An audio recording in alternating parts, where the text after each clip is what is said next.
Hello दोस्तों, मैं are के शर्मा आप लोगों को स्वागत करता हूं आपका अपना यूट्यूब चैनल सीजेबी क्लासेस इंस्टीट्यूट पर।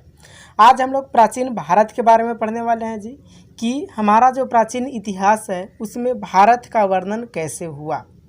देश विदेश हर जगह की बात करते हैं दुनिया की, तो भारत का वर्णन सबसे पहले किन लोगों ने किया ताकि सारे जगह पर भारत का नाम आया और सभी लोग भारत को जानने लगे। तो आज हम लोग इसी चीज़ को पढ़ने वाले हैं। हम लोग पिछले क्लास में भी इस पॉइंट को पढ़े थे जिसमें हम आपको बताए थे कि यूनानी लेखक वगैरह जो थे वो सब भारत के बारे में जानते थे, भारत में आए थे और भारत में रह करके कुछ दिन गए और वही सब लोग भारत के बारे में लिखे। इसके बाद सभी लोग भारत के बारे में जानने लगे। तो आज हम लोग इसी पॉइंट को आगे करेंगे और महत्वपूर्ण बातें को और जानेंगे।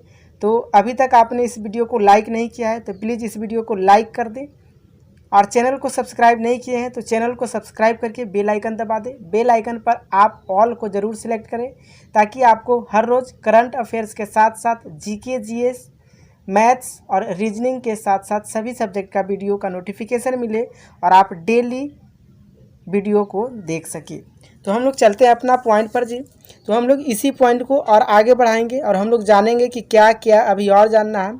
तो आज के क्लास में, पिछले क्लास में हम लोग जाने थे यूनानी लेखक के बारे में, ठीक है, कि यूनानी जो लेखक थे वो भारत में आए थे और भारत के बारे में बहुत कुछ जानकारी एकत्रित कर कर गए थे और वो सब लिखे थे, ठीक है। तो आज हम लोग जो बात करने में वाले हैं वो अरबी लेखक हैं, ठीक है। वो सभी लोग का भी भारत के नाम को आगे बढ़ाने में योगदान रहा है, तो हम लोग उन्हीं लोगों के बारे में पढ़ेंगे जी। तो हम लोग स्टार्ट करते हैं आज का महत्वपूर्ण क्लास, ठीक है। तो आप शुरू से अंत तक क्लास को ज़रूर देखें ताकि आपको किसी भी तरह का कोई दिक्कत नहीं हो और आपका सिलेबस सही टाइम पर कंप्लीट हो जाए। तो अरबी लेखक में सबसे पहले जो नाम आता है वो नाम आता है अल-बरूनी, ठीक है। ये जो अल-बरूनी थे यह महमूद गजनी के साथ भारत आया था। ये किसके साथ भारत आए हैं जी? तो महमूद गजनी जो हैं गजनवी, उनके साथ अल-बरूनी भारत हैं। अरबी में लिखी गई उसकी कृति किताब उल हिंद या तहकीब ए हिंद भारत की खोज आज भी इतिहासकारों के लिए एक महत्वपूर्ण स्रोत है। यानी कि अल-बरूनी जो थे वो जो किताब लिखे, उनके द्वारा जो किताब लिखी गई उस किताब का नाम था किताब उल हिंद या फिर तहकीब ए हिंद, जिसका मतलब होता है भारत की खोज। यह एक विस्तृत ग्रंथ है जी जो धर्म और दर्शन, त्योहारों, खगोल विज्ञान, कीमिया, रीति रिवाजों तथा प्रथाओं, सामाजिक जीवन, भारतोल तथा मापन विधियों, पूर्तिकला, कानून, मापतंत्र विज्ञान आदि विषयों के आधार पर 80 अध्यायों में विभाजित है। जो अल-बरूनी के द्वारा लिखा हुआ पुस्तक था जी वो बहुत ही विस्तृत पुस्तक था। उसमें बहुत कुछ पॉइंट के 80 अध्याय में विभाजित करके बहुत कुछ जानकारी दी गई थी, जैसे में धर्म और दर्शन, त्योहारों के बारे में, खगोल विज्ञान के बारे में, कीमिया के बारे में, रीति रिवाजों के बारे में तथा प्रथाओं, सामाजिक जीवन के बारे में, भारतल के बारे में, मापन विधियों के बारे में, पूर्ति कला के बारे में, कानून के बारे में, माप तंत्र विज्ञान आदि, ये सारे चीज़ों के बारे में 80 अध्याय में उस पुस्तक में विवरण किया हुआ था सभी चीज़ों को। इसमें राजपूत कालीन समाज, धर्म, रीति रिवाज, राजनीति आदि सुंदर प्रकाश डाला गया है। ये जो किताब है अल-बरूनी जी का, ये बहुत ही विस्तृत किताब है और इसमें बहुत कुछ भारत के बारे में जानकारी मिलती है, ठीक है। इसके बाद जो था वो हमारे यहाँ इब्न बतूता अरबी लेखक आए थे। वो बताएं इसके द्वारा अरबी भाषा में लिखा गया उसका यात्रा वृत्तांत, ठीक है। ये आए थे भारत में और अपना यात्रा वृत्तांत लिखे जिसे रिहला कहा जाता है। क्या कहा जाता है जी? रिहला कहा जाता है। 14वीं शताब्दी में भारतीय उपमहाद्वीप के सामाजिक तथा सांस्कृतिक जीवन के विषय में बहुत सी प्रचुर तथा सबसे रोचक जानकारी देता है। इब्न बतूता के द्वारा जो लिखा हुआ पुस्तक था, ठीक है, तो वो पुस्तक भारतीय उपमहाद्वीप के सामाजिक तथा सांस्कृतिक जीवन के बारे में बहुत कुछ बताता है। उसमें बहुत रोचक जानकारियां हैं ये सभी चीज़ों के बारे में। 1333 ईस्वी में दिल्ली पहुंचने पर इसकी विद्वता से प्रभावित होकर सुल्तान मोहम्मद बिन तुगलक, कौन जी, आपको नाम याद करके रखना है सारा नाम, ठीक है, ताकि आपको दिक्कत नहीं हो। तो कौन जो थे, 1333 ईस्वी में दिल्ली पहुंचने पर इसकी विद्वता से प्रभावित होकर सुल्तान मोहम्मद बिन तुगलक ने उसे दिल्ली का खाजी या न्यायाधीश नियुक्त किया। भारत के बारे में ये इतना सारे चीज़ को जानकारी एकत्रित किए थे, जिससे 1333 ईस्वी में जो दिल्ली के सुल्तान थे, कौन थे, मोहम्मद बिन तुगलक, ठीक है। तो मोहम्मद बिन तुगलक जो थे वो इससे बहुत प्रभावित हुए और प्रभावित होकर दिल्ली का काजी या न्यायाधीश नियुक्त कर दिए, ठीक है। इब्न बतूता को क्या नियुक्त कर दिया गया, तो उसे सुल्तान मोहम्मद बिन तुगलक अपना न्यायाधीश नियुक्त कर दिए। अब हम लोग बात करते हैं अन्य लेखक के बारे में और जानेंगे, जो भारत के बारे में बहुत कुछ लिखे हैं और बहुत कुछ जानकारी दिए हैं और लोगों तक फैलाए हैं भारत की जानकारियाँ। तो इसमें पहला जो पॉइंट है यहाँ पर हम लोगों का तारानाथ। तारानाथ कौन थे जी, तो यह एक तिब्बती लेखक था, ठीक है। तारानाथ कौन थे, तो तारानाथ एक तिब्बती लेखक थे। इसे कंगयूर तथा तंगयूर नामक ग्रंथ की रचना की। इनसे भारतीय इतिहास के बारे में जानकारी मिलती है। इनके द्वारा जो रचित बुक था वो था कंगयूर तथा तंगयूर, जो भारत के बारे में बहुत कुछ जानकारी देता था। इनके बुक जो था, इनका जो किताब था कंगयूर तथा तंगयूर, इसमें भारत के इतिहास के बारे में बहुत कुछ जानकारी था। ये बहुत कुछ भारत के बारे में लिखे हुए थे। इसके बाद मार्को पोलो, यह 13वीं शताब्दी के अंत में पांड्या देश की यात्रा पर आया था। मार्को पोलो भारत कब आया था, तो 13वीं शताब्दी के अंत में मांड्या देश की यात्रा पर आया था। इसका विवरण पांड्या इतिहास के अध्ययन के लिए उपयोगी है। जो इन्होंने लिखा है वो केवल पांड्या देश के बारे में ही लिखा है, तो इसलिए पांड्या के इतिहास के अध्ययन में इनका जो पुस्तक है, इनका जो लिखा हुआ है वो बहुत ही उपयोगी है। अब हम लोग आगे बात करते हैं तो पुरातत्व संबंधित साक्ष्य से मिलने वाली जानकारी। जो पुरातत्व है, पुरातत्व से भी भारत के इतिहास के बारे में बहुत कुछ जानकारी मिलती है। तो उन लोगों के बारे में हम लोग बारीकी से पढ़ेंगे। तो 1400 ईसा पूर्व के अभिलेख बोगाज कोई यानी कि एशिया माइनर से वैदिक देवता मित्र, वरुण, इंद्र और नासत्य यानी कि अश्वनी कुमार के नाम मिलते हैं। 14वीं ईसा पूर्व के जो अभिलेख है बोगाज कोई, ठीक है। अभिलेख का नाम क्या है, अभिलेख का नाम है बोगाज कोई। एशिया माइनर, इससे वैदिक देवता जैसे मित्र, वरुण, इंद्र और नासत्य के नाम मिलते हैं। यहाँ से हो गया। नेक्स्ट पॉइंट, मध्य भारत में भागवत धर्म विकसित होने का प्रमाण यवन राजदूत हेलियोडोरस के वेसनगर यानी कि विदिशा गरुड़ स्तंभ लेख से प्राप्त है। जो मध्य भारत में भागवत धर्म विकसित होने का कारण है, उसका प्रमाण कहाँ से मिलता है, मध्य भारत में भागवत धर्म का प्रमाण मिलता है जी राजदूत हेलियोडोरस के वेसनगर गरुड़ स्तंभ से, ठीक है। इसके बाद सर्वप्रथम भारतवर्ष का जिक्र हाथी गुम्बा अभिलेख में है। भारतवर्ष का सबसे पहला कहाँ पर जिक्र किया गया है, तो ये जो जिक्र किया गया है वो हाथी गुम्बा अभिलेख में किया गया है। सर्वप्रथम दुर्भिक्ष की जानकारी देने वाला अभिलेख सौगौरा अभिलेख है। सबसे पहले दुर्भिक्ष के बारे में कौन जानकारी देता है, तो सबसे पहले जो दुर्भिक्ष के बारे में जानकारी देता है वो है सौगार अभिलेख। कौन सा अभिलेख है जी, सौगार अभिलेख के द्वारा हम लोगों को सबसे पहले दुर्भिक्ष की जानकारी मिली। इसके बाद सर्वप्रथम भारत पर होने वाला हुन आक्रमण की जानकारी भीतरी स्तंभ लेख से प्राप्त होती है। भारत पर जो हुन आक्रमण हुआ था तो उस हुन आक्रमण की जानकारी हमको भीतरी स्तंभ के लेख से प्राप्त होते हैं। इसके साथ ही बहुत कुछ है ऐसे तथ्य जो भारत के बारे में बताते हैं। चलिए देखिए, सती प्रथा का पहला लिखित साक्ष्य जो है, सती प्रथा का पहला लिखित साक्ष्य जो है वो एरन अभिलेख यानी कि शासक भानुगुप्त से प्राप्त होती है। सती प्रथा था पहले भारतवर्ष में, इसका पहला जो है अभिलेख, पहला जो है साक्ष्य वो शासक भानुगुप्त से प्राप्त होती है।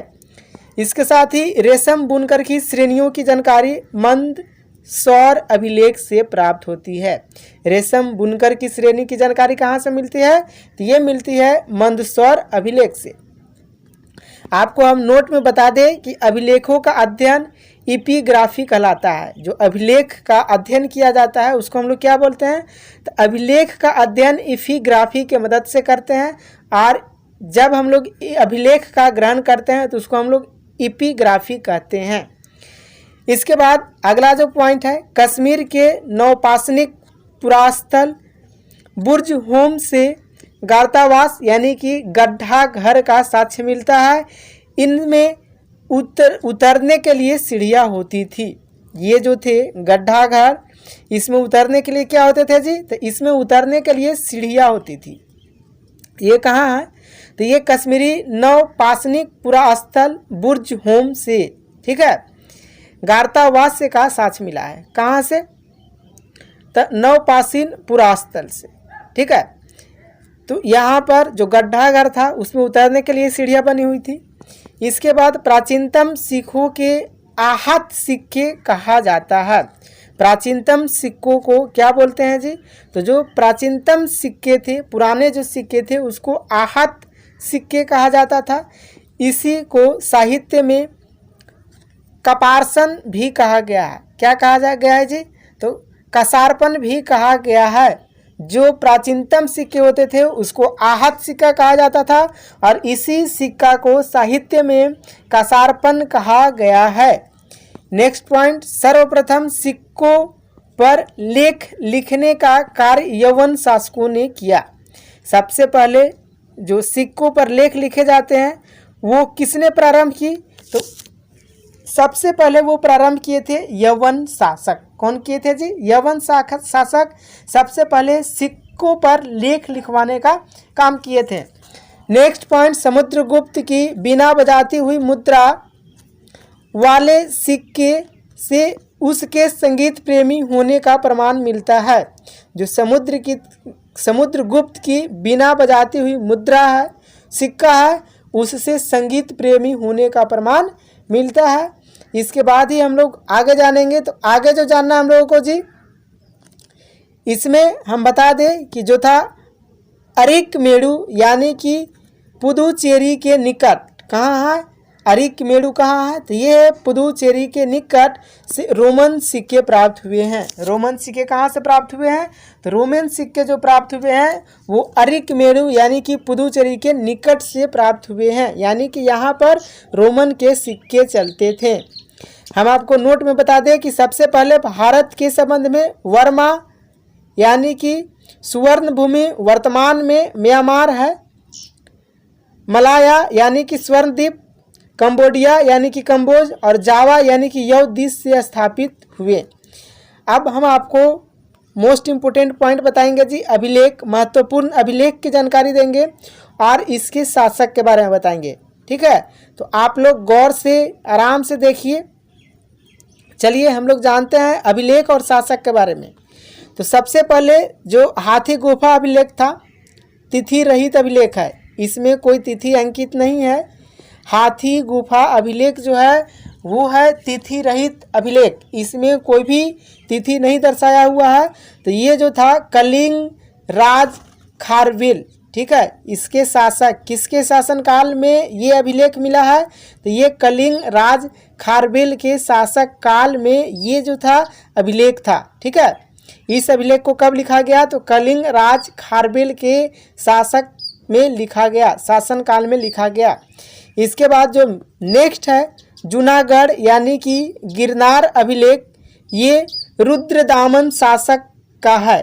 किसके शासनकाल का है? तो उस टाइम जो शासक थे वो रुद्रदामन के द्वारा लिखा हुआ है, ये इनके द्वारा लिखवाया हुआ है, ठीक है। इसके बाद जो नासिक अभिलेख है वो गौतमी बलश्री के द्वारा है। इसके बाद प्रयाग स्तंभ लेख है वो समुद्रगुप्त के शासनकाल में लिखवाया गया है। ठीक है, ऐहोल अभिलेख जो है वो पुलकेशिन II के शासनकाल का अभिलेख है। इसके साथ ही मंदसौर अभिलेख मालवा नरेश यशोवर्मन का अभिलेख है। इसके बाद ग्वालियर जो अभिलेख है वो प्रतिहार नरेश भोज के शासक काल का अभिलेख है। इसके साथ ही भित्री एवं चुनागढ़ अभिलेख स्कंद गुप्त के शासन काल का अभिलेख है। ठीक है, तो ये सारे अभिलेख मिले हैं हम लोगों को अभी तक। इसके बाद देवपाड़ा अभिलेख जो है वो बंगाल शासक विजय सेन के शासक काल में लिखवाया हुआ अभिलेख है। तो हम लोग आज महत्वपूर्ण जानकारी लिए कि भारत के बारे में कैसे जो पुरातत्व थे, पुरातत्व से भी जानकारी मिलती है कि भारत में बहुत कुछ थे, सती प्रथा की जानकारी मिलती है, बहुत कुछ हम लोगों को यहाँ से जानकारी मिले, हाथी गुफा अभिलेख की जानकारी मिली। तो ये हम लोग शासक भी पढ़े जी, अभी तुरंत शासक के बारे में जाने कि कौन अभिलेख किसके शासक काल से मिले हैं। ठीक है, किस अभिलेख को किस शासक काल में बनाया गया या लिखवाया गया, इसके बारे में हम लोग संपूर्ण जानकारी लिए। एक बार हम आपको फिर से दोहरा दें कि हाथी गुफा अभिलेख जो है वो कलिंग राज खारबेल के शासक काल से है। जूनागढ़ यानी कि गिरनार अभिलेख जो है वो रुद्रदामन के शासक काल से है। इसके साथ ही नासिक अभिलेख जो है वो गौतमी बलश्री के शासक काल से है। प्रयाग स्तंभ लेख समुद्रगुप्त शासक काल से है। ऐहोल अभिलेख पुलकेशिन II के शासक काल से है। मंदसौर अभिलेख मालवा नरेश यशोवर्मन के शासक काल से है। ग्वालियर अभिलेख प्रतिहार नरेश भोज के शासक काल से है। भित्री एवं जूनागढ़ अभिलेख जो है स्कंद गुप्त के शासक काल से है। और लास्ट देवपाड़ा अभिलेख जो है वो बंगाल शासक विजय सेन के शासक काल के लिखाया हुआ अभिलेख है। तो आप लोगों को अभिलेख के बारे में जाना। अब हम लोग और बेहतर जानकारी लेंगे अगले क्लास में, महत्वपूर्ण जानकारी हम लोग पढ़ेंगे। उसमें हम लोगों को और ज़्यादा जानना है कि भारत के बारे में और कैसे विस्तार हुआ और कौन कौन सी जानकारी है, ये सारे चीज़ हम लोग पढ़ेंगे नेक्स्ट क्लास में। ठीक है, तो आप लोग शुरू से अंत तक सारे क्लास को देखिए ताकि आपको संपूर्ण जो है सिलेबस एक साथ कंप्लीट हो जाए और आप अपने सिलेबस को बेहतर तरीके से कंप्लीट कर सकें। तो अभी तक आपने इस वीडियो को लाइक नहीं किया है तो प्लीज़ वीडियो को लाइक कर दें। और आप और ज़्यादा मोस्ट इम्पोर्टेंट वीडियो देखने चाहते हैं तो इसके लिए आप अपने स्क्रीन पर एक बार टच करें। आप जैसे ही अपने स्क्रीन पर टच करेंगे आपको ऊपर में आई बटन दिखाई देगा, आप आई बटन पर क्लिक कीजिए, आपको मोस्ट इम्पोर्टेंट वीडियो मिलेंगे जो आपके आने वाले एग्ज़ाम के लिए बहुत ही महत्वपूर्ण है। इसके साथ ही आपको वीडियो के अंत में यानी कि एंड स्क्रीन पर आपको मोस्ट इम्पोर्टेंट वीडियो मिलेंगे। तो ये सारे वीडियो आपके आने वाले एग्जाम के लिए बहुत ही महत्वपूर्ण है। तो आप लोग आई बटन पर मिलने वाले वीडियो और वीडियो के अंत में यानी एंड स्क्रीन पर मिलने वाले वीडियो को ज़रूर से ज़रूर देखें। ये सारे वीडियो आपके आने वाले एग्जाम के लिए बहुत ही महत्वपूर्ण है। तो हम लोग अगला क्लास जो है वो हम लोग नेक्स्ट जो है इसी से रिलेटेड अगला पॉइंट के ऊपर काम करेंगे कि आज हम लोग अभिलेख और शासक के बारे में पढ़े हैं। अगला जो क्लास होगा हम लोगों का वो नेक्स्ट जो होगा इसके बेहतर और जो आगे पॉइंट है उसके बारे में हम लोग जानेंगे। तो आज के लिए इतना ही। अभी तक आप लोग चैनल को सब्सक्राइब नहीं किए हैं तो प्लीज़ चैनल को सब्सक्राइब कर ले। बेल आइकन नहीं दबाए हैं तो बेल आइकन दबा करके ऑल को सिलेक्ट कर ले ताकि आपको सबसे पहले सभी सब्जेक्ट का वीडियो मिलते रहे। Current affairs, GK GS, maths के साथ साथ रीजनिंग और सभी सब्जेक्ट का आपको वीडियो मिलते रहें। तो आपके पास जितने भी स्टडी ग्रुप है सारे स्टडी ग्रुप में इस वीडियो को शेयर करें ताकि ज़्यादा से ज़्यादा स्टूडेंट के पास ये वीडियो पहुंच सके और सभी स्टूडेंट लोग इस वीडियो का लाभ उठा सके। तो आज के लिए इतना ही। जय हिंद, जय भारत।